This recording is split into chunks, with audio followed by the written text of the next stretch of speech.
Hello বন্ধুরা, নমস্কার। আজকে একটা জিনিস রান্না করব, খেতে খুব স্বাদ লাগবে। এই যে কলা গাছের ভিতরে যে ভাড়ালিটা থাকে, এই ভাড়ালিটা দেখো কীভাবে করে কেটেছি। একদম পাতলা পাতলা করে ভিতরের থেকে আঁশটা বের করে তারপরে এইভাবে করে কেটে গরম জলে একটু ধুয়ে নিচ্ছি। ধুয়ে নিয়ে একটু চটকায়ে রাখছি। এইভাবে কীভাবে রান্না করব দেখো। কড়াইতে তেল, তেজপাতা, দারচিনি, এলাচ, শুকনো লঙ্কা, গোটা জিরা,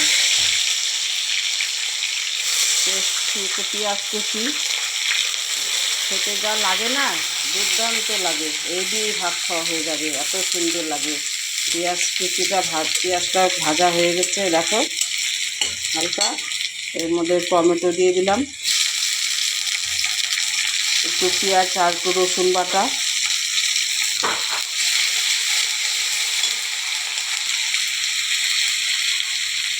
লবণ, একটু লঙ্কার গুঁড়ো, একটু হলুদের গুঁড়ো, একটু জিরার গুঁড়ো, একটু ধনিয়া গুঁড়ো হাফ চামচ।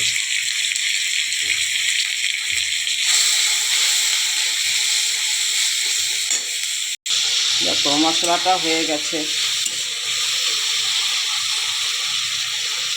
এখন আতপ চাল, ভালো ভোগ চাল, এটা ধুয়ে রেখেছিলাম, এটা দিয়ে দিলাম।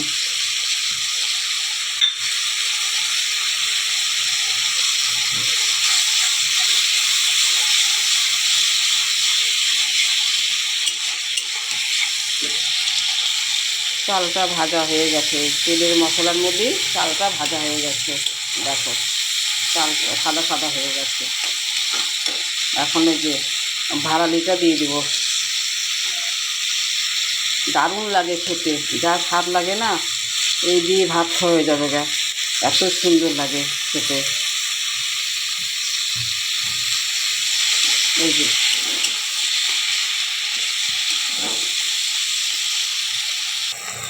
স্বাদ মতন চিনি, দেখো কি সুন্দর লাগছে, খুব সুন্দর খেতে, টেস্টি হয়। সুগারও জন্য ভালো ভাড়ালি, হাই প্রেশারও, যাদের হাই প্রেশার আছে তাদের জন্য ভাড়ালি খুব ভালো। তোমরা এইভাবে করে ভাড়ালি খেতে ইচ্ছে না করে তোমরা এইভাবে করে রান্না করে খাবে, দুর্দান্ত লাগে, যা সুন্দর লাগে না, এটা দিয়ে ভাত খাওয়া হয়ে যায়, এত সুন্দর লাগে।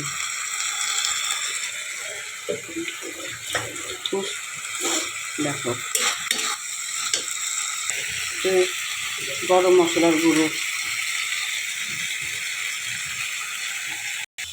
দেখো ভাড়ালি ঘন্টটা হয়ে গেছে। তোমরা এরকম করে রান্না করে খেয়ে দেখবে কত টেস্টি লাগে। আমার তো খুব ভালো লাগে ভাড়ালি ছেচকি, ভাড়ালি ঘন্ট। এইভাবে রান্না করে খেয়ে কমেন্ট ও শেয়ার করে বলবে কেমন হয়েছে।